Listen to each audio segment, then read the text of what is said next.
Assalamualaikum warahmatullahi wabarakatuh. Waalaikumsalam warahmatullahi wabarakatuh. Ya, selamat pagi. Pagi. Oke, bagaimana kabarnya hari ini? Alhamdulillah. Oke, alhamdulillah hari ini kita dapat berjumpa lagi dalam kegiatan belajar mengajar bahasa Indonesia. Saya absen dulu. Adakah yang tidak masuk hari ini? Ada. Oke, siapa yang tidak masuk hari ini? Rika. Oke, Rika hari ini tidak masuk kemana? Sakit. Oke, saya catat dulu ya, Rika sakit. Baik, materi hari ini ya, kita akan belajar lagi tentang laporan hasil observasi. Nah, sebelum kita masuk ke materi, kita ice breaking terlebih dahulu. Fokus dulu, kita latihan supaya kita lebih fokus agar nanti kalau masuk ke pembelajaran sudah tidak sudah tidak blank lagi, pikirannya fokus ke materi.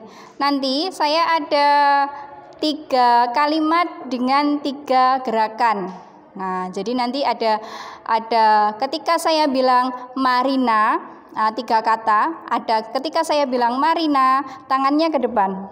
Kalau katanya menari berarti gerakannya menari, ya. Kemudian yang ketiga adalah di menara. Ketika di menara tangannya diacungkan ke atas, dua-duanya sambil digerakkan. Ya, jadi ada gerakan Marina menari di menara. Nah, jadi nanti tetap fokus dengan suara saya. Jangan fokus pada gerakan saya. Gerakannya dihafalkan. Kalau Marina ke depan, menari berarti gerakannya menari, di menara berarti tangannya ke atas. Oke, siap? Ya, silakan berdiri semua. Sambil menirukan suara saya ya. Oke, sambil diingat-ingat. Yuk, 1, 2, 3. Marina menari di menara. Di menara Marina menari. Menari Marina di menara. Oke, terima kasih. Ya, sekarang kita masuk ke materi. Nah, kemarin di SMP, di kelas berapa kalian pernah mendapatkan tentang laporan hasil observasi? Oke, di kelas 8 pernah mendapatkan materi tentang laporan hasil observasi. Nah, sekarang silahkan diamati gambar yang ada di buku paket. Halaman pertama mengungkapkan fakta alam secara objektif. Kita amati bersama-sama gambarnya. Ya, di situ ada 1 orang anak yang sedang membawa apa namanya itu? Membawa kaca pembesar digunakan untuk mengawati sebuah serangga. Nah, mengapa? Kira-kira mengapa anak tersebut ketika melakukan pengamatan harus menggunakan kaca pembesar? Coba salah satu, nggih. Nina, berikan jawabannya. Agar hasilnya lebih akurat. Selain itu, Supaya lebih jelas. baik, terima kasih. Untuk yang lainnya ada yang ingin menjawab? Silahkan. Ya, mengapa alasannya? Kenapa anak tersebut menggunakan kaca pembesar dalam melihat objek? Agar terlihat lebih jelas. Oke, agar objeknya terlihat lebih jelas. Baik, terima kasih. Nah, sekarang kita lanjutkan ke pertanyaan kedua. Pertanyaan kedua, jika siswa tersebut tidak menggunakan kaca pembesar, informasi apa saja yang masih dapat diperoleh berkaitan dengan serangga yang diamati? Apakah anak tersebut atau siswa tersebut mendapatkan informasi yang akurat atau tidak? Siva, silahkan dibantu menjawab. Jika tidak menggunakan kaca pembesar, maka tidak bisa menyebutkan ciri secara detail objek tersebut. Ya, terima kasih atas jawaban yang diberikan. Tepuk tangan untuk kita semua. Oke, nah setelah ini saya akan membagikan lembar kerja. Jadi nanti di lembar kerja kalian menyimak dulu materi atau teks yang dibacakan, kemudian silahkan isi lembar jawaban atau lembar kerja kalian berdasarkan materi yang sudah disimak.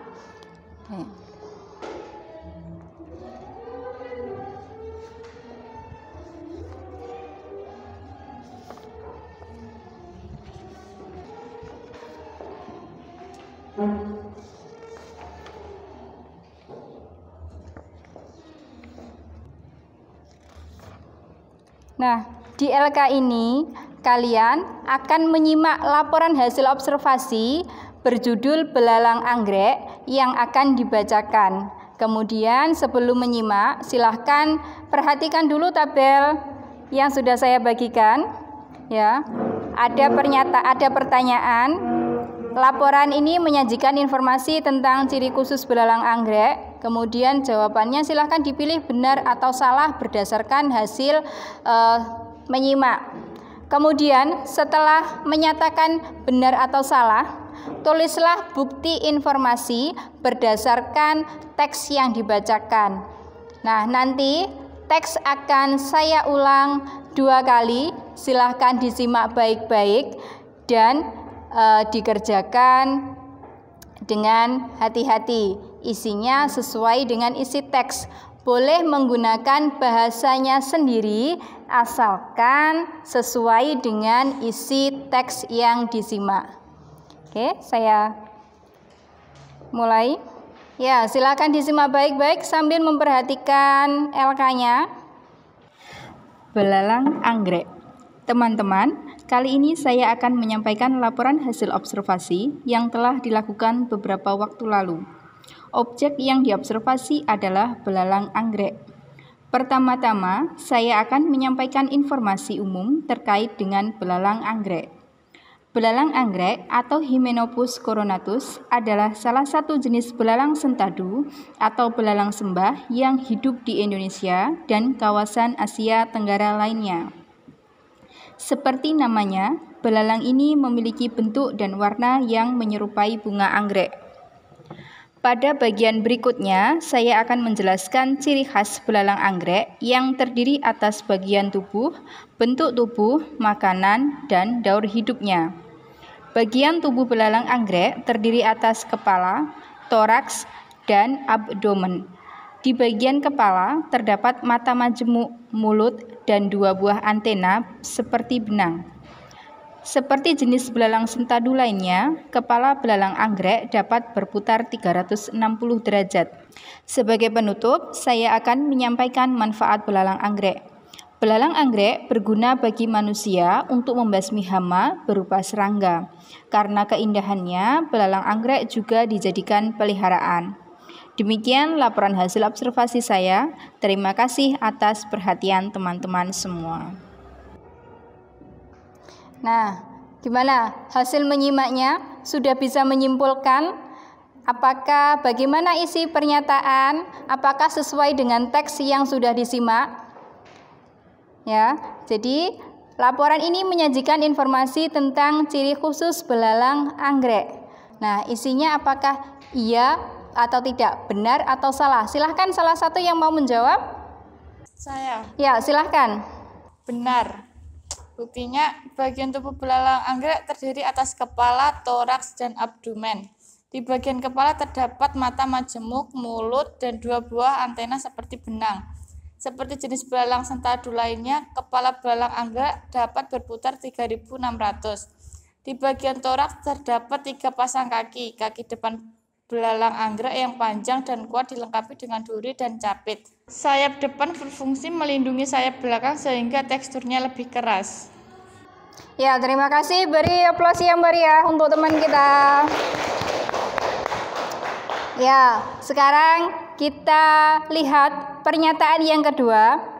Panjang tubuh belalang anggrek jantan 2 kali lipat lebih panjang daripada belalang anggrek betina. Apakah isinya sesuai dengan bacaan yang disimak? Silakan, Zulfa. Benar. Buktinya, panjang tubuh belalang anggrek jantan sekitar 2,5 sampai 3 cm, sedangkan betina 6 sampai 7 cm. Baik, sekarang setelah tadi kita menyimak informasi, kemudian memprediksi bagaimana informasi yang kalian dapatkan, apakah hasil menyimak kalian sesuai dengan isi yang dibaca atau yang dibacakan. Nah, sekarang dari bacaan dan dari hasil prediksi ini kita dapat menyimpulkan ciri khusus atau ciri-ciri laporan hasil observasi. Nah, bagaimanakah ciri-ciri laporan hasil observasi berdasarkan hasil menyimak kalian, berdasarkan hasil kerjanya tadi? Silahkan Rosiana. Ciri-ciri laporan hasil observasi. 1. Ditulis secara lengkap dan sempurna. 2. Bersifat objektif, global, dan universal. 3. Objek yang akan dibicarakan atau dibahas adalah objek tunggal. 4. Ditulis berdasarkan fakta sesuai pengamatan yang telah dilakukan. Baik, terima kasih atas jawaban yang diberikan. Beri tepuk tangan agar kita lebih semangat hari ini. Ya, terima kasih atas kesempatannya hari ini. Kita dapat belajar mengenai informasi dari laporan hasil observasi, kemudian menentukan bagaimana ciri-ciri laporan hasil observasi yang objektif. Untuk pertemuan berikutnya, kita akan membahas tentang struktur laporan hasil observasi. Jadi, silakan dipelajari lagi materi hari ini, kemudian dibaca lagi bacaan yang ada di dalam buku paket, agar minggu depan kalian sudah paham tentang isi dari teks laporan hasil observasi yang dibacakan hari ini. Terima kasih. Saya akhiri. Wassalamualaikum warahmatullahi wabarakatuh.